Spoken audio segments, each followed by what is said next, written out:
Very good evening to all of you. स्वागत है आप सभी का एक बार फिर से इस लक्ष्मीकांत सीरीज में। जैसा कि आप सभी को पता है कि मंडे टू सैटरडे ये क्लास आपकी चलती है शाम को 8 बजे, और जिसमें मैं चर्चा कर रहा हूँ इंडियन पॉलिटी एंड कॉन्स्टिट्यूशन पर।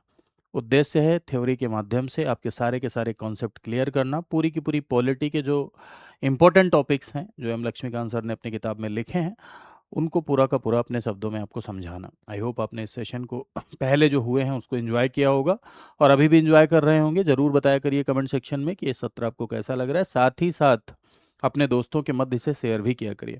मैंने आपसे कहा है कि मेरी 2 क्लासेस चलती हैं।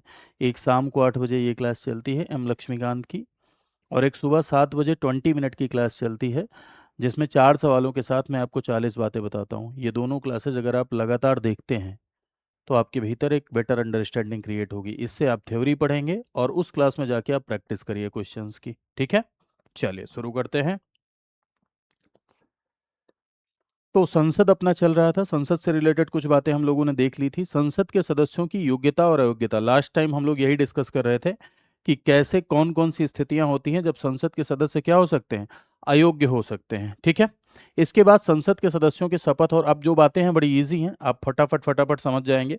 तो यदि आप संसद के सदस्यों की शपथ की बात करें भैया, तो auth of formation of the member of parliament कौन दिलाता है? संसद के सदस्यों को शपथ प्रोटेम स्पीकर दिलाता है। प्रोटेम स्पीकर यानी कि प्रोटेम स्पीकर एक अस्थायी अध्यक्ष है, यानी जब तक सदन अपना अध्यक्ष नहीं चुन लेती तब तक के लिए, जब तक सदन अपना अध्यक्ष नहीं चुन लेती तब तक के लिए लोकसभा में अस्थायी तौर पर जो व्यक्ति अध्यक्षता करता है उसे हम प्रोटेम स्पीकर के नाम से जानते हैं, यानी अस्थायी अध्यक्ष के तौर पर या प्रोविजनल स्पीकर के तौर पर हम उसे जानते हैं। जैसे समझिए जरा सा, यदि आप सदस्यों के शपथ की बात करें तो लोकसभा राज्यसभा दोनों का सुन लीजिए। जैसे लोकसभा में जब नवनिर्वाचित सदस्य आते हैं, ठीक है, लोकसभा में जब नवनिर्वाचित सदस्य चुनकर आते हैं तो इन लोगों को, न्यूली इलेक्टेड मेंबर को ऑथ कौन दिलाएगा? तो इनको शपथ प्रोटेम स्पीकर दिलाता है। प्रोटेम स्पीकर राष्ट्रपति के द्वारा, एक्चुअली संविधान ये कह रहा है कि भाई राष्ट्रपति या राष्ट्रपति के द्वारा निमित्त किसी व्यक्ति के द्वारा शपथ दिलाई जाएगी। तो ऐसे में राष्ट्रपति एक व्यक्ति को इसके लिए निमित्त करता है और वो हैं आपके क्या? Pro tem speaker. प्रोटेम स्पीकर एक अस्थायी अध्यक्ष है। ठीक है, अस्थायी अध्यक्ष है, ये इसीलिए आते हैं कि भाई जब तक लोकसभा अपने सदस्यों के मध्य से अपना स्पीकर न चुन ले, जब तक लोकसभा अपने सदस्यों के मध्य से अपना अध्यक्ष न चुन ले, तब तक ये प्रोटेम स्पीकर स्पीकर का रोल प्ले करेंगे। इनका सबसे इंपॉर्टेंट रोल यही होता है कि जितने भी ये नए सदस्य हैं, नवनिर्वाचित सदस्य हैं, नवनिर्वाचित सदस्यों को ये ओथ दिलाएगा, यानी नवनिर्वाचित सदस्यों को शपथ दिलाएगा। ठीक है, प्लस ये तब तक अध्यक्षता करेंगे, यानी तब तक क्या करेंगे? प्रिसाइड करेंगे जब तक सदन स्पीकर नहीं चुन लेता। तब तक अध्यक्षता करेंगे जब तक सदन अपना स्पीकर नहीं चुन लेता है, तब तक ये अध्यक्षता करेंगे। कौन? Pro tem speaker. इनका मुख्य कार्य ये है। अब आपके मन में एक प्रश्न बन रहा होगा कि इनकी नियुक्ति कौन करेगा भाई? प्रोटेम स्पीकर की नियुक्ति किसके द्वारा होती है? तो मेरे भाइयों, प्रोटेम स्पीकर को नियुक्त प्रेसिडेंट करते हैं यानी राष्ट्रपति करते हैं। सवाल उठता है कौन बनते हैं? क्या लोकसभा के सदस्यों के मध्य से ही? हाँ, तो लोकसभा के सदस्यों के मध्य से ही जो व्यक्ति सबसे वरिष्ठ है, जो सबसे सीनियर मोस्ट मेंबर है, जनरली उसी को प्रोटेम स्पीकर बना दिया जाता है। हालांकि ये जो मैं सीनियरिटी की बात कर रहा हूँ, ये कहीं कॉन्स्टिट्यूशन में नहीं लिखी है, ना किसी कानून में लिखी हुई है। ये एक पार्लियामेंट्री कन्वेंशन है, एक संसदीय परंपरा है। ये तब से चली आ रही है जब संविधान सभा का गठन हुआ। संविधान सभा जब बनी थी, कॉन्स्टिट्यूएंट असेंबली, तब भी सच्चिदानंद सिन्हा को अस्थायी अध्यक्ष बनाया गया था। उस समय भी यही आधार अपनाया गया था वरिष्ठता का, और ये फ्रेंच प्रैक्टिस है, यानी फ्रांस से इंस्पायर होकर हम ऐसा करते हैं। तो प्रेसिडेंट इनको नियुक्त करेगा। ऑथ यानी इनको, प्रोटेम स्पीकर को शपथ कौन दिलाएंगे भाई? तो प्रोटेम स्पीकर को शपथ किसके द्वारा दिलाई जाती है? प्रेसिडेंट के द्वारा दिलाई जाती है। नियुक्ति भी प्रेसिडेंट करते हैं, और ये तब तक प्रिसाइड करेंगे जब तक लोकसभा अपना अध्यक्ष नहीं चुन लेती है, तब तक ये प्रिसाइड करेंगे। ठीक है, जो नवनिर्वाचित सदस्य हैं, नवनिर्वाचित सदस्यों को क्या दिलाएंगे? नवनिर्वाचित सदस्यों को ये शपथ दिलाएंगे, यानी इनको ये औहद दिलाते हैं। क्लियर बात? चलिए, तो ये तो आप समझ गए कि और जब जब तक शपथ नहीं लिए हैं तब तक संसद की बैठक में हिस्सा लेने का हक नहीं होता है संसद के सदस्यों को, वोटिंग राइट नहीं होता है यानी मतदान का अधिकार नहीं होता है। तब तक संसद के जो प्रिविलेजेस हैं, संसद के जो विशेषाधिकार हैं, उन विशेषाधिकार का भी हकदार नहीं हो। यानी जाहिर सी बात है भाई कि जब तक आप सदन की शपथ नहीं लेते हैं तब तक आप सदस्य कहलाएंगे कैसे। और किस बात की शपथ लेते हैं? यही कि भाई भारत के संविधान के प्रति सच्ची सच्ची निष्ठा और श्रद्धा रखेंगे, भारत की प्रभुता अखंडता को अक्षुण्ण रखेंगे, afford it's sovereignty and integrity, कर्तव्यों का निष्ठापूर्वक क्या करेंगे? निर्वहन करेंगे। इन बातों की शपथ सदस्यों के द्वारा ली जाती है। ठीक। सदस्य के वेतन भत्ते की यदि आप बात करें तो संसद सदस्य का जो ये वेतन भत्ता है मेरे भाइयों, तो संसद सदस्यों के वेतन भत्तों का निर्धारण पार्लियामेंट कर सकती है, यानी संसद बाई लॉ कर सकती है। ठीक है। आप जानते हैं कि अगर संविधान में अगर कुछ लिखा हुआ है तो वो संविधान में जब लिख दिया गया, संविधान कब बना, कब लागू हुआ? 1950 में। तो जो बातें संविधान में लिख दी गई वो आज तो रेलिवेंट रहेंगी नहीं। ये बात तो बतानी पड़ेगी ना कि भविष्य में, क्योंकि भविष्य में जैसे जैसे महंगाई बढ़ेगी भाई, वैसे वैसे बदलना भी तो पड़ेगा। तो वेतन भत्तों का निर्धारण आज के दौर में कौन करता है? तो पार्लियामेंट करती है, डिटरमाइन बाई पार्लियामेंट। ठीक है। अब यहां पर समझिए, ये तो संसद के सदस्य का हो गया। बाकी ये जो आपके प्रिसाइडिंग ऑफिसर होते हैं, लोकसभा के दो महत्वपूर्ण प्रिसाइडिंग ऑफिसर होते हैं। एक स्पीकर जो कि लोकसभा की अध्यक्षता करते हैं, कैसे आते हैं थोड़ी देर में आपको बता रहा हूं। एक डिप्टी स्पीकर, उपाध्यक्ष, स्पीकर की अनुपस्थिति में स्पीकर वाला काम करते हैं। राज्यसभा में एक प्रिसाइडिंग ऑफिसर आपके सभापति, और जो व्यक्ति उपराष्ट्रपति का चुनाव जीतता है वही सभापति होता है, और दूसरा सभापति की अनुपस्थिति में आप देखेंगे कि उपसभापति। तो ये जो चार महत्वपूर्ण पीठासीन अधिकारी हैं, प्रिसाइडिंग ऑफिसर हैं, chairman, deputy chairman, speaker, deputy speaker, इनके भी वेतन भत्तों को संसद के द्वारा ही निर्धारित किया जाता है। और संसद के द्वारा निर्धारित किया जाता है, ये संचित निधि पर भारित होते हैं। अब ये जो पॉइंट लिखा हुआ है, charge and the consolidated fund of India, किसके वेतन की बात हो रही है? ये स्पीकर, डिप्टी स्पीकर के वेतन की बात हो रही है, चेयरमैन, डिप्टी चेयरमैन की वेतन की बात हो रही है। देखो, उपराष्ट्रपति को एज अ वाइस प्रेसिडेंट कोई भी सैलरी नहीं मिलती, ये आप जानते हैं। उपराष्ट्रपति को एज अ राज्यसभा चेयरमैन वेतन मिलता है, और एज अ राज्यसभा चेयरमैन जो वेतन मिलता है वो संचित निधि पर भारित है। अब यहाँ समझिए संचित निधि पर भारित क्या होता है। एक टर्मिनोलॉजी आ गई यहाँ पर, इसने फंसा दिया। हालांकि संचित निधि में आपको बाद में पढ़ा था, लेकिन अब यहाँ आ गया तो मुझे बताना पड़ जाएगा कि what is the consolidated fund. ठीक है। मे भी पहले किसी रेफरेंस में मैंने बताया हो, लेकिन एक बार और सुन लीजिए। देखिए, भारत सरकार को जो भी फंड, जो भी पैसा मिलता है, वो भारत की संचित निधि में जाता है। चाहे वो कोई पैसा टैक्स से मिले, कर से, चाहे गैर कर से मिले, चाहे बोरोइंग यानी उधार से मिले। टैक्स, नॉन टैक्स और बोरोइंग से जो भी पैसा भारत सरकार को मिलता है, चाहे वो टैक्स से मिले, चाहे वो नॉन टैक्स से मिले, चाहे वो बोरोइंग से मिले, उधार से मिले, सब भारत की संचित निधि में जाता है, यानी कंसोलिडेटेड फंड ऑफ इंडिया का पार्ट है। अब जाहिर सी बात है, खर्च भी यहीं से होता होगा, यानी एक्सपेंडिचर भी कहाँ से होता होगा? यहीं से। तो दो तरह के एक्सपेंडिचर होते हैं। एक होता है नॉर्मल एक्सपेंडिचर। नॉर्मल एक्सपेंडिचर, जैसे बजट में किसी डिपार्टमेंट ने कहा कि हमको 1,000 रुपये चाहिए, 1,000 करोड़ चाहिए, तो 1,000 करोड़ इन्हें क्या कर दिया गया? इन्हें आवंटित किया गया। तो नॉर्मल खर्चे का, ऐसे खर्चे होते हैं जिसमें संसद में मतदान होता है, जिसमें पार्लियामेंट में वोटिंग होती है, वो उस खर्चे को कम भी कर सकते हैं। नॉर्मल, फिर से सुनिएगा, नॉर्मल खर्चे ऐसे खर्चे होते हैं जिसमें सदन में मतदान होता है, उस खर्चे को संसद कम भी कर सकती है। जैसे बजट में अलग अलग डिपार्टमेंट के लिए जो खर्चे आवंटित किए जाते हैं, जो एक्सपेंडिचर अलोकेट किए जाते हैं, वो नॉर्मल एक्सपेंडिचर है। लेकिन मेरे भाई, एक ऐसा खर्चा होता है जिसे हम कहते हैं भारित व्यय। भारित व्यय का मतलब होता है चार्ज एक्सपेंडिचर। फिर से सुनिएगा, एक ऐसा खर्चा होता है जिसे हम कहते हैं भारित व्यय, और भारित व्यय का मतलब होता है चार्ज एक्सपेंडिचर। मेरे भाइयों, भारित व्यय यानी चार्ज एक्सपेंडिचर एक ऐसा एक्सपेंडिचर होता है जिसपे संसद को मतदान करने का अधिकार नहीं है। भारित व्यय पर पार्लियामेंट को वोटिंग का राइट नहीं होता है, यानी भारित व्यय पर संसद को मतदान करने का अधिकार नहीं होता है। डिस्कस कर सकती है, बजट में शामिल होते हैं, लेकिन इस पे वोट नहीं कर सकते। वोट नहीं कर सकते यानी कम नहीं कर सकते। तो इसे क्यों बनाया गया? इसे इसलिए बनाया गया कि ऐसे पद या ऐसी संस्था, ऐसे पद या ऐसी संस्था जिसकी इंडिपेंडेंस को मेंटेन करना हो। अरे भाई, अगर किसी के पास पैसा कम करने की शक्ति है, किसी पद की या किसी संस्था की, तो उसका पैसा कम करेगा तो उसके ऊपर दबाव पड़ेगा ना, तो उसकी ट्रांसपेरेंसी यानी निष्पक्षता प्रभावित होगी। तो ऐसा पद या ऐसी संस्था जिसकी इंडिपेंडेंस को इंश्योर करना होता है, जिसकी इंडिपेंडेंस को इंश्योर करना होता है, यानी जिसकी स्वतंत्रता को सुनिश्चित करना होता है, उसके खर्चे को हम भारित व्यय में डाल देते हैं, उसके खर्चे को चार्ज एक्सपेंडिचर में डाल दिया जाता है। क्लियर है? तो यहाँ पर वही बात लिखी हुई है कि इनके खर्चे संचित निधि पर भारित होते हैं। भारित इसीलिए बनाया गया क्योंकि इन पदों की स्वतंत्रता और निष्पक्षता को कायम रखा जा सके, इसीलिए खर्चों को क्या बनाया गया? भारित बनाया गया। अब संसद के पीठासीन अधिकारी पर चलते हैं, presiding officer of the parliament. तो एक बार मैं आपको अपने शब्दों में बताता हूँ। Presiding officer of the parliament यानी संसद के पीठासीन अधिकारी में लोकसभा में आप ये देखेंगे कि लोकसभा अपने सदस्यों के मध्य से ही एक अपना स्पीकर चुनती है, जिसे आप लोकसभा अध्यक्ष कहते हैं। अपने सदस्यों के मध्य से ही एक अपना स्पीकर इलेक्ट करती है लोकसभा।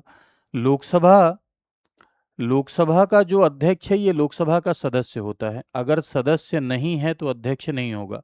हमेशा ध्यान रखिएगा, लोकसभा का अध्यक्ष होने के लिए लोकसभा का सदस्य होना जरूरी है। दूसरी बात, लोकसभा अपने सदस्यों के मध्य से ही एक डिप्टी स्पीकर भी इलेक्ट कर सकती है। हालांकि इस समय कोई है नहीं, लेकिन ये प्रोविजन है कि ये डिप्टी स्पीकर भी उपाध्यक्ष भी इलेक्ट कर सकती है, डिप्टी स्पीकर भी इलेक्ट कर सकती है। अध्यक्ष की अनुपस्थिति में अध्यक्ष का जो रोल प्ले करेगा वो उपाध्यक्ष करेगा। इसके अलावा अब आप सोच देखते होंगे, जब संसद टीवी, अगर आप नागिन वागिन पाकिस्तानी ड्रामा देखने से अगर फुर्सत मिलती हो तो आप संसद टीवी भी देखते होंगे। तो संसद टीवी देखिए तो कोई इन दोनों के अलावा इस समय तो ये वाला पद ही खाली है संसद में, यही अकेले हैं ओम बिरला साहब। इनके अलावा कोई दूसरा व्यक्ति खड़ा रहता है जनरली। अरे भाई थक जाते हैं, नहीं हैं, हमेशा थोड़ी ना 12 घंटा आदमी खड़ा रहेगा। संसद आजकल तो देर देर तक चलती रहती है। तो क्या करते हैं कि लोकसभा में जो सीनियर हैं, तो सीनियर लोगों का एक पैनल बना दिया जाता है, सीनियर उपाध्यक्षों का एक पैनल बना दिया जाता है। ठीक है? उन्हीं में से कोई एक क्या करता रहता है? प्रिसाइड करता रहता है, अध्यक्षता करता रहता है। ठीक है? लेकिन मुख्य भूमिका में ये है। अब राज्यसभा आ जाइए। तो राज्यसभा में यदि आप देखें तो राज्यसभा का चेयरमैन, जिसे आप सभापति कहते हैं, ये उपराष्ट्रपति होता है। जो व्यक्ति उपराष्ट्रपति का चुनाव जीतेगा वो व्यक्ति ऑटोमेटिकली राज्यसभा का चेयरमैन होगा, इसीलिए एक्स ऑफिशियो चेयरमैन आप कहते हैं। जो व्यक्ति उपराष्ट्रपति का चुनाव जीतेगा वो ऑटोमेटिकली राज्यसभा का क्या होगा? चेयरमैन होगा। और चेयरमैन की अनुपस्थिति में राज्यसभा अपने सदस्यों के मध्य से ही एक अपना डिप्टी चेयरमैन चुनती है। ये राज्यसभा के सदस्य होते हैं। इनके अलावा क्या यहाँ भी सीनियर उपसभापति का पैनल बनता है? जी हाँ, यहाँ भी सीनियर उपसभापति का एक पैनल बना दिया जाता है। उसी में से कोई एक क्या करता है? अध्यक्षता कर लेता है, अगर मान लो नहीं खड़े हो पा रहे हैं, अनुपस्थित हैं, तो ऐसी स्थिति में। ठीक, अब हम लोग आ जाते हैं, ये आपने देखा लोकसभा। सबसे पहले लोकसभा अध्यक्ष के बारे में पढ़ेंगे क्योंकि सबसे ज़्यादा इंपॉर्टेंट पॉइंट वही है। लोकसभा का जो अध्यक्ष का पद है ये सबसे इंपॉर्टेंट पॉइंट है। ठीक है? सबसे इंपॉर्टेंट पॉइंट मतलब माफ कीजिएगा, प्रिसाइडिंग ऑफिसर में सबसे इंपॉर्टेंट प्रकरण है जो आपके एग्जामिनेशन पॉइंट ऑफ व्यू से सबसे ज़्यादा महत्वपूर्ण है।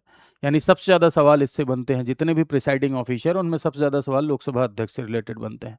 तो लोकसभा अध्यक्ष का जो ये इलेक्शन होता है, यानी लोकसभा अध्यक्ष का जो निर्वाचन होता है, उसकी तिथि, ये भी सवाल पूछा गया है कि उसकी डेट कौन डिसाइड करता है। तो राष्ट्रपति चुनाव की तिथि डिसाइड करता है। लोकसभा का अध्यक्ष लोकसभा सदस्यों में से ही एक होता है। ठीक है? मेंबर्स ऑफ द लोकसभा से में ही एक होगा, कोई दूसरा व्यक्ति नहीं बन सकता है। ठीक है? कब तक रहेगा अध्यक्ष का? तो लोकसभा के जीवन काल तक रहता है। साथ ही साथ एक बात अब यहाँ और ध्यान रखिएगा जो कि बहुत ही इंपॉर्टेंट है, क्या लोकसभा भंग होने के साथ क्या लोकसभा अध्यक्ष का पद भंग हो जाता है? सवाल यह है। लोकसभा भंग होने के साथ अध्यक्ष का पद भंग नहीं होता। ठीक है? ये एक स्पेशल पॉइंट है। लोकसभा भंग होने के साथ अध्यक्ष का पद भंग नहीं होता, बल्कि अध्यक्ष का पद अगली नई लोकसभा के पहली बैठक के ठीक पहले तक बना रहता है। फिर से सुनिएगा, अध्यक्ष का पद अगली नई लोकसभा के पहली बैठक के ठीक पहले तक बना रहता है। लोकसभा भंग होने के साथ अध्यक्ष का पद भंग नहीं होता है। ठीक है? इससे पहले क्या मान लीजिए, चलो ठीक है, ये तो पूरा कार्यकाल उन्होंने व्यतीत किया, क्या इससे पहले भी उनका कार्यकाल समाप्त हो सकता है? तो बिल्कुल, अगर मान लो उनकी सदस्यता चली जाए, अध्यक्ष की अगर सदस्यता चली जाएगी तो अध्यक्षता भी गयो। ठीक है? अगर मेंबरशिप गई तो अध्यक्षता भी गई, क्योंकि जाहिर सी बात है मेंबर ही अध्यक्ष होगा। रिजिग्नेशन, नहीं मन लग रहा है भाई, जाना चाहते हैं, ठीक है, तो इस्तीफा देना चाहते हैं, इस्तीफा दे सकते हैं, बिल्कुल दे सकते हैं। अध्यक्ष हमेशा अपना इस्तीफा किसे देता है? उपाध्यक्ष को देता है, ठीक है, और उपाध्यक्ष अपना इस्तीफा किसे देता है? अध्यक्ष को देता है, ठीक है। अध्यक्ष अपना इस्तीफा उपाध्यक्ष को देता है, उपाध्यक्ष अध्यक्ष को देता है। तो ये तो हो गया अगर खुद से चले जाएं तो, एक हो गया अगर सदस्य न रहे तो। तीसरा पॉइंट, क्या इन्हें हटाया जा सकता है? जी हाँ, एक रेजोल्यूशन पास करके इन्हें हटाया जा सकता है। कैसे रेजोल्यूशन पास किया जाता है? तो इधर पहले ध्यान से सुनिएगा मेरी बात, फिर इधर आते हैं। तो अध्यक्ष को यदि हटाना है, कौन से अध्यक्ष को हटाने की बात हो रही है? लोकसभा अध्यक्ष को। देखो इस समय बातचीत भी चल रही है हटाने के लिए, है ना, प्रस्ताव भी आया है हटाने के लिए। तो लोकसभा अध्यक्ष को यदि हटाना है तो हटाने का जो प्रस्ताव है वो कहाँ आएगा? वो लोकसभा में आएगा। ध्यान रखिएगा, 14 दिन की पूर्व सूचना देकर, 14 डेज, 14 दिन की पूर्व सूचना देकर लोकसभा में प्रस्ताव आता है, और लोकसभा में प्रस्ताव लाया जाता है, फिर इसे लोकसभा में इफेक्टिव मेजोरिटी से, कौन से बहुमत से? प्रभावी बहुमत से पारित किया जाता है, ठीक है। प्रभावी बहुमत क्या होता है? अब आपके मन में ये प्रश्न उठ रहा होगा, व्हाट इज इफेक्टिव मेजोरिटी? तो टोटल माइनस ब्रैकेट बाई 2+1, कुल सदस्य संख्या माइनस रिक्ति बटे 2 धन 1। इसे तत्कालीन सदस्यों का कुल बहुमत भी कहते हैं। तो भाई इसका प्रस्ताव लोकसभा में आएगा, लोकसभा में इफेक्टिव मेजोरिटी से पास होना होगा, ठीक है, और 14 दिनों की पूर्व सूचना देनी होती है। 14 दिन की पूर्व सूचना देकर हटाने का प्रस्ताव लोकसभा में लाते हैं और इफेक्टिव मेजोरिटी से पास करते हैं, हटा देते हैं। लोकसभा अध्यक्ष को हटाने में राज्यसभा का कोई भी रोल नहीं होता है, ध्यान रखिएगा।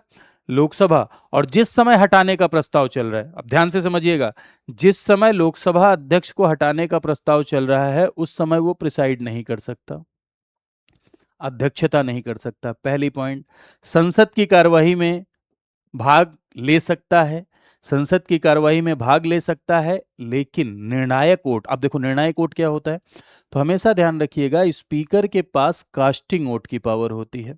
कास्टिंग वोट की पावर, जिसे आप निर्णायक मत कहते हैं या कास्टिंग वोट कहते हैं, ठीक है। कास्टिंग वोट मतलब मत बराबर, जैसे मान लीजिए किसी पर्टिकुलर मुद्दे पर, किसी विधेयक पर वोटिंग हो रही है, एक तरफ पक्ष ने मतदान किया 50, विपक्ष ने दिया 50, वोट बराबर हो गया, टाई हो गया जब, तो ऐसे में निर्णायक मत जो होता है यानी कास्टिंग वोट जो होता है, वो कास्टिंग वोट देने की पावर स्पीकर की होती है। लेकिन जिस समय स्पीकर को हटाने का प्रस्ताव चल रहा है उस समय वो निर्णायक मत नहीं दे सकेगा, क्योंकि वो पीठासीन नहीं होगा, क्योंकि वो चेयर नहीं करेगा, और ये चेयर की पावर है, ये कुर्सी की पावर है। लेकिन वो मेंबर तो है ना, अगर उसे स्पीकर के तौर पे हटाने का प्रस्ताव चल रहा है तो क्या सदन से चला जाएगा? नहीं, बैठ सकता है, एज अ मेंबर पार्टिसिपेट कर सकता है और मेंबर वाला वोट दे सकता है, निर्णायक वोट नहीं दे सकता, ठीक है, ध्यान रखिएगा, लेकिन प्रथम मत दे सकता है। अब फिर से इस बात को समझिएगा, क्योंकि सवाल बनता है, लोग कंफ्यूज हो जाते हैं। देखो, अभी जनरली जैसे मान लो सब कुछ सामान्य है, सब कुछ सामान्य है, तो स्पीकर क्या मेंबर के तौर पे वोट देता है? फर्स्ट वोट नहीं, मेंबर के तौर पे वोट नहीं देता वो सिर्फ कास्टिंग वोट दे सकता है। लेकिन जब उसे हटाने का प्रस्ताव चल रहा है तब वो पीठासीन नहीं होगा, यानी चेयर नहीं करेगा। जब चेयर नहीं करेगा तो कास्टिंग वोट नहीं दे पाएगा, लेकिन मेंबर वाला वोट, प्रथम वोट, सदस्य वाला वोट दे सकता है, ठीक है। तो ये है बात, हटाने के दौरान क्या क्या होता है। दूसरी बात, लोकसभा के अध्यक्ष की शक्तियों का से, लोकसभा का अध्यक्ष बहुत पावरफुल पोस्ट है भाई। संसद के भीतर वो कितना पावरफुल है ना, कि उठा के फेंकवा दे बाहर, मार्शल बुला के, सब बड़े बड़े चौड़े चौड़े बाउंसर टाइप के मार्शल होते हैं, एक पैर पकड़ते हैं सांसदों का और सर पकड़ते हैं, ले जाके बाहर रख आते हैं। इतना पावरफुल है कि वो जनरल वारंट के द्वारा जेल भी भिजवा सकता है वहां से। संसद के भीतर उसे संविधान की अंतिम व्याख्या करने का अधिकार है। आप पढ़ते हैं ना, संविधान का अंतिम व्याख्याता सुप्रीम कोर्ट है। हाँ, ये बात सच है कि final interpreter of the Constitution Supreme Court है, लेकिन सदन के भीतर नियमों का, संविधान का, कानून का, सबका अंतिम व्याख्याता कौन है? पापा, अध्यक्ष होगा, ठीक है। तो अध्यक्ष अपनी शक्तियों को संविधान से प्राप्त करता है, संविधान में भी शक्तियां हैं, रूल्स ऑफ प्रोसीजर में भी हैं, संसद को अपना पार्लियामेंट्री कन्वेंशन से भी शक्तियां प्राप्त करता है, जो लोकसभा की प्रक्रिया बनी है, सदन को अपने आप को चलाने के लिए नियम बनाने की शक्ति है। तो सदन के नियमों से उसे शक्तियां मिलती हैं, कॉन्स्टिट्यूशन से मिलती हैं, रूल्स ऑफ प्रोसीजर से मिलती हैं, जो पार्लियामेंट्री कन्वेंशन डेवलप हुए हैं उससे लोकसभा अध्यक्ष को शक्तियां मिलती हैं। क्या मुख्य शक्तियां हैं? तो सबसे पहले सदन की कार्यवाही का संचालन, conduct of the proceeding of the house, सदन की कार्यवाही का पूरा संचालन करता है, सदन की कार्यवाही का संचालन करता है और सदन में अनुशासन को मेंटेन रखता है। सदन के संसदीय नियम और प्रक्रियाओं का अंतिम व्याख्याता, अभी मैंने बताया ना कि संविधान, नियम, प्रक्रिया जिसके द्वारा सदन चलता है उसका वो अंतिम व्याख्याता है। ठीक है। कोरम के अभाव में बैठक को एडजर्न करना। कोरम क्या है? तो सदन को चलने के लिए मिनिमम 1/10 प्रेजेंट होने चाहिए। जैसे लोकसभा चलाना है तो लोकसभा की कुल संख्या का 1/10 आए तभी चलेगी। अरे भाई 1/10 भी नहीं आएंगे, अगर मान लो 55-60 लोग भी ना आए तो क्या 20 लोग को बिठा के सदन चलाओगे? फायदा क्या चलने का? जनता का पैसा बर्बाद करने का क्या फायदा फिर? तो इसीलिए कोरम मेंटेन करना है। तो 1/10 आए, 1/10 ना आए रहें तो ऐसे में वो एडजर्न करता है। निर्णायक मत मैंने अभी आपको बताया ही, कास्टिंग वोट देने का अधिकार है उसे। संयुक्त बैठक, संयुक्त बैठक अभी आगे चल के आप पढ़ेंगे, जब लोकसभा राज्यसभा में आपसी सहमति नहीं बन पाती, लोकसभा राज्यसभा में जब आपसी सहमति नहीं बन पाती है तो ऐसे में अनुच्छेद 108 के तहत ज्वाइंट सिटिंग यानी संसद की संयुक्त अधिवेशन बुलाया जा सकता है। और जब संसद का संयुक्त अधिवेशन बुलाया जाता है, हालांकि बुलाता राष्ट्रपति है लेकिन अध्यक्षता कौन करता है? अध्यक्षता लोकसभा का स्पीकर करता है। ये लोकसभा के स्पीकर की शक्ति है। कुछ अन्य शक्तियों के साथ आगे बढ़ते हैं। मैंने आपको लास्ट जो इससे पहले वाली क्लास हुई थी, जिन लोगों ने नहीं देखी हो जाके देख लें, मैंने आपको बताया था कि दल बदल कानून के तहत यदि किसी सदस्य को डिस्क्वालीफाई किया जाता है तो उसका डिसीजन स्पीकर चेयरमैन लेगा। लोकसभा के केस में स्पीकर, राज्यसभा के केस में चेयरमैन। दल बदल कानून के तहत, दल बदल के अलावा अगर किसी मामले में किसी को डिस्क्वालीफाई किया जाता है तो प्रेसिडेंट डिसीजन लेता है निर्वाचन आयोग की सलाह पर। तो लोकसभा की सभी संसदीय समितियों का अध्यक्ष नियुक्त करता है, appoint the chairperson of the all parliamentary committees, ये इसकी पावर है। अगर मान लीजिए कि कोई भी सीक्रेट मीटिंग बुलानी है, कोई गुप्त बैठक बुलानी है तो ये बुलाता है। ठीक है। साथ ही साथ अध्यक्ष के रूप में, हाँ एक बात और ध्यान रखना कि अध्यक्ष के रूप में ये शपथ नहीं लेता, स्पीकर एज ए स्पीकर शपथ नहीं लेता है, एज अ मेंबर ही शपथ लेता है। ठीक है। तो स्पीकर एज अ स्पीकर बिल्कुल शपथ नहीं लेता है। धन विधेयक, कोई भी विधेयक धन विधेयक है या नहीं, कोई विधेयक मनी बिल है या नहीं, इस बात का निर्धारण कौन करता है? लोकसभा का स्पीकर करता है। कोई विधेयक धन विधेयक है या नहीं, यानी कोई बिल मनी बिल है या नहीं, इस बात का निर्धारण भी लोकसभा का स्पीकर करता है। भारतीय संसदीय समूह का ex officio chairman of Indian parliamentary group का भी ये एक्स ऑफिशियो चेयरमैन होता है। संसदीय समूह का भी ये पदेन सभापति होता है। ठीक है। अच्छा, स्पीकर का पद स्वतंत्र होना जरूरी है या नहीं? बिल्कुल जरूरी है। स्पीकर को संविधान उससे ये अपेक्षा करता है, भारत का पॉलिटिकल सिस्टम और इंडियन डेमोक्रेसी उससे ये एक्सपेक्ट करती है कि वो पार्टी से हटकर, पार्टी से तटस्थ होकर, सेपरेट होकर निष्पक्ष रूप से अध्यक्ष के तौर पर कार्य करे, ट्रांसपेरेंट रूप से वो अध्यक्ष के तौर पर कार्य करे। और इसलिए बाई कॉन्स्टिट्यूशन भी उसकी इंडिपेंडेंस को मेंटेन करने का प्रयास किया गया है। जैसे उसके आचरण पर लोकसभा में चर्चा नहीं हो सकती तब तक जब तक हटाने का प्रस्ताव न चल रहा हो। आचरण पर लोकसभा में चर्चा नहीं हो सकती तब तक जब तक हटाने का प्रस्ताव न चल रहा हो। उसे निर्णायक मत देने की शक्ति है, कास्टिंग वोट, ये आपने देखा ही है ना। सदन के जीवन काल पर्यंत, सदन के पूरे जीवन काल तक यह पद धारण करता है। इवन अगर भंग भी हो जाए तो अगली नई लोकसभा की पहली बैठक तक बना रहता है। वेतन भत्ता संसद निर्धारित करती है और संचित निधि पर भारित होता है।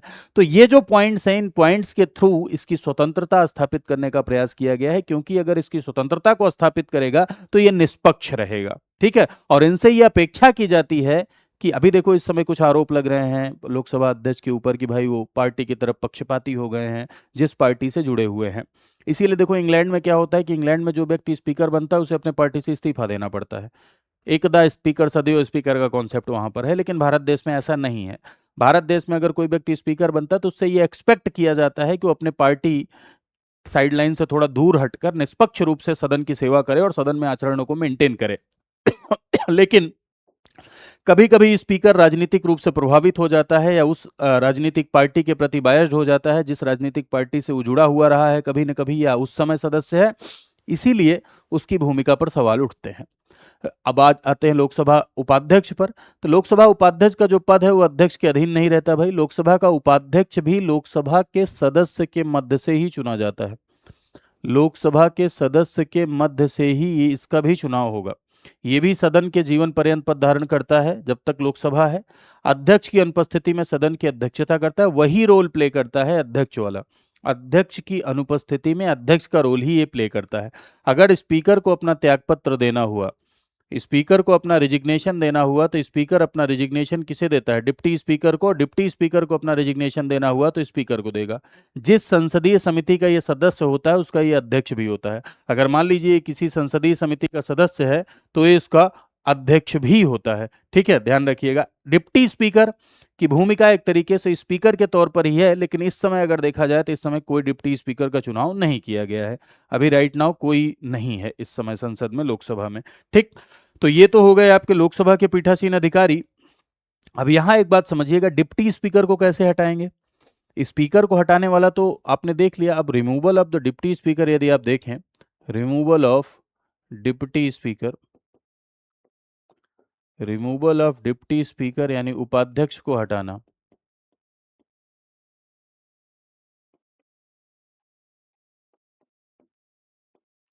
कैसे हटा सकते हैं? तो अगर उपाध्यक्ष को हटाना है, removal of the deputy speaker है, तो वही सेम प्रोसेस, 14 दिन की पूर्व सूचना देंगे।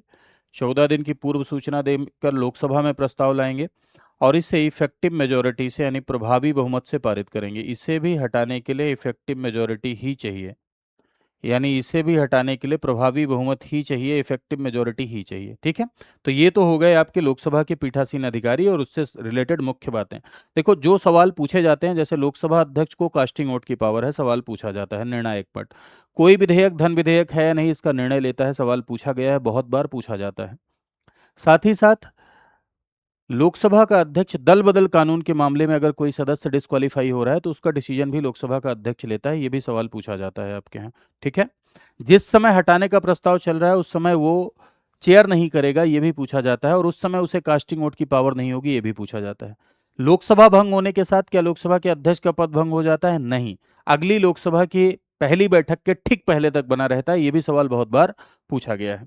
अब राज्यसभा के प्रिसाइडिंग ऑफिसर की यदि आप बात करें, तो जैसे लोकसभा में लोकसभा स्पीकर का रोल है, उसी तरह राज्यसभा में देखेंगे कि राज्यसभा के चेयरमैन का रोल है। हाँ, ये बात जरूर है कि राज्यसभा का चेयरमैन राज्यसभा का सदस्य नहीं होता है। ये कौन है? वाइस प्रेसिडेंट है। जैसे यहाँ पर लोकसभा में डिप्टी स्पीकर का रोल है, वैसे यहाँ पर डिप्टी चेयरमैन का रोल होता है। डिप्टी चेयरमैन यानी उपाध्यक्ष, माफ कीजिएगा, उपसभापति का क्या होता है? रोल होता है। चेयरमैन को कैसे हटाया जाता है राज्यसभा के? तो राज्यसभा के चेयरमैन को हटाना दोबारा नहीं बताऊंगा, क्योंकि पहले हम लोग पढ़ चुके हैं उपराष्ट्रपति का हटाना, है ना। क्या करते थे? राज्यसभा में प्रस्ताव लाते थे 14 दिन की पूर्व सूचना देकर, इफेक्टिव मेजोरिटी से पास करते थे, फिर लोकसभा ले जाते थे और लोकसभा में सिंपल मेजोरिटी यानी सामान्य बहुमत से पारित करके हटाते थे। हाँ, डिप्टी चेयरमैन को यदि हटाना है राज्यसभा के, तो राज्यसभा के डिप्टी चेयरमैन को हटाने के लिए 14 दिन की पूर्व सूचना देंगे, राज्यसभा में प्रस्ताव लाएंगे, इफेक्टिव मेजोरिटी से पारित करेंगे और हटाएंगे। इनको हटाने के लिए लोकसभा के रोल की कोई आवश्यकता नहीं है। हाँ, चेयरमैन को हटाने के लिए लोकसभा की भूमिका है, लोकसभा में सामान्य बहुमत से पारित करते हैं, क्योंकि भाई वो उपराष्ट्रपति है, और उपराष्ट्रपति को हटाने की प्रक्रिया हम लोग पहले भी क्या कर चुके हैं? पढ़ चुके हैं। क्लियर है बात? चलिए,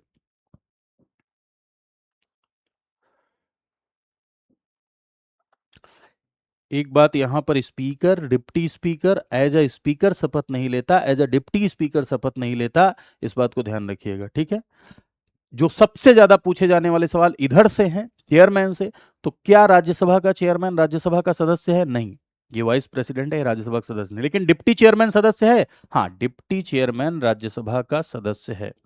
राज्यसभा अपने मेंबर के मध्य से ही अपना उपसभापति चुनती है। मेंबर के मध्य से ही अपना क्या चुनती है? उपसभापति चुनती है। ठीक है, वेतन भत्तों का निर्धारण कौन कर रहा है? संसद वेतन भत्तों का निर्धारण कर रही है। हाँ, चेयरमैन को अगर रेजिग्नेशन देना हुआ तो वो प्रेसिडेंट को देगा, क्योंकि ये उपराष्ट्रपति होता है, और उपराष्ट्रपति अपना इस्तीफा राष्ट्रपति को देता है। डिप्टी चेयरमैन को अगर अपना रेजिग्नेशन देना हुआ तो वो चेयरमैन को देगा।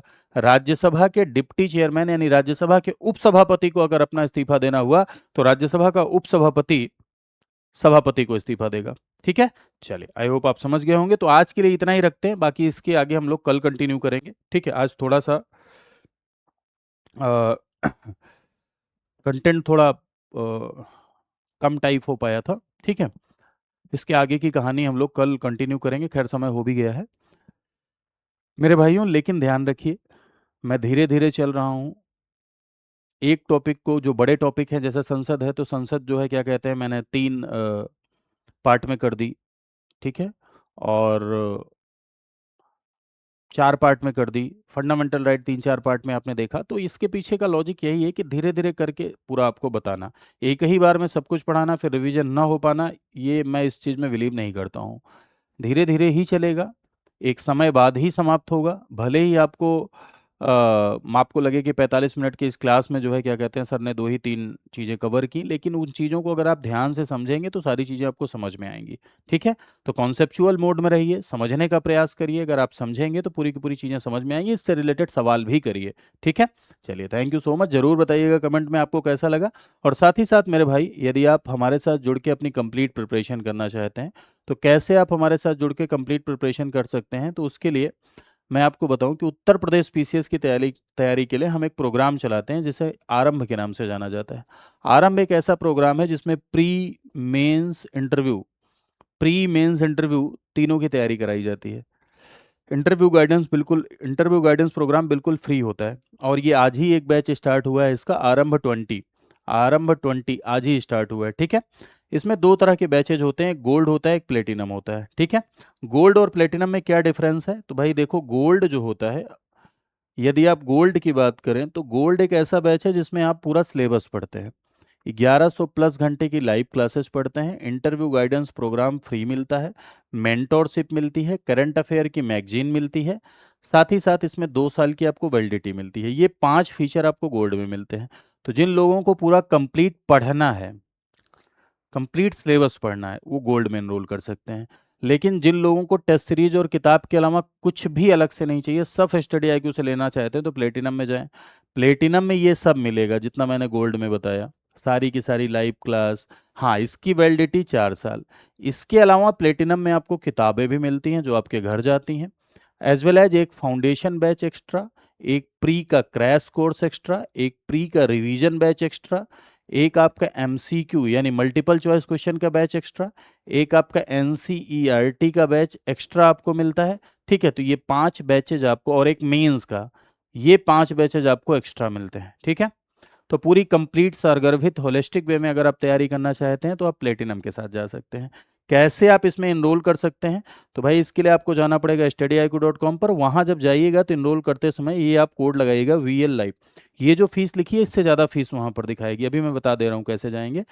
गोल्ड की 11,999, प्लेटिनम 18,999 आपको तब पड़ेगा जब आप ये कोड लगाएंगे VL लाइव। कैसे आप कोड लगा सकते हैं, कहाँ से जाके, तो देखिए मैं आपको बताता हूँ। आप जाइए studyIQ.com पर। ठीक है। इस तरह studyIQ.com पर गए, अब फिर आप जाइए स्टेट पीसीएस पे, और स्टेट पीसीएस पर जाने के बाद आप क्लिक करिए उत्तर प्रदेश पर। ठीक है। हाँ, 1-2 बार क्लिक कर दीजिएगा, कभी कभी नहीं ओपन होता है। ध्यान से देख के करिएगा, यूपी ही ओपन करिए। यूपी पे आपने ओपन किया इस तरह से। अब देखिए यहाँ गोल्ड और प्लेटिनम में डिफरेंस क्या है। डिफरेंस आपने देख लिया, पूरा का पूरा डाउनलोड करके आप पूरा पढ़ सकते हैं। इसके बारे में ज़रूर पढ़ा करिए, पहले पढ़ लिया करिए फिर परचेज करिए। पूरा पढ़ लीजिए, और 9289996923 पर आप कॉल करके काउंसलिंग ले सकते हैं। सारी बातें वहाँ पर आपको बताई जाएंगी, जो भी आपका संदेह है, जो कि भी आपकी क्वेरीज हैं, क्वेरीज पूरी की पूरी आपकी, हाँ, सॉल्व की जाएंगी। साथ ही साथ इसके बाद आपको क्या करना है कि यहाँ पूरा आप पढ़ लीजिए। ठीक है। यहाँ डाउनलोड करके आप पूरा पढ़ लीजिए, गोल्ड प्लेटिनम में क्या डिफरेंसेस है, डिफरेंसेस देख लीजिए। ठीक। फिर आप बाई नाउ पर जाइए। अब यहाँ आपसे मोबाइल नंबर मांगा जाएगा, जैसे कि ये मैंने एक मोबाइल नंबर इंटर किया। ठीक है। उसके बाद आपके पास ओटीपी आएगा, मोबाइल नंबर आपसे मांगा जाएगा, फिर आपके पास ओटीपी आएगा। आप ओटीपी इंटर करेंगे जब, तो ओटीपी इंटर करने के बाद आपको कूपन कोड लगाने का मौका मिलेगा।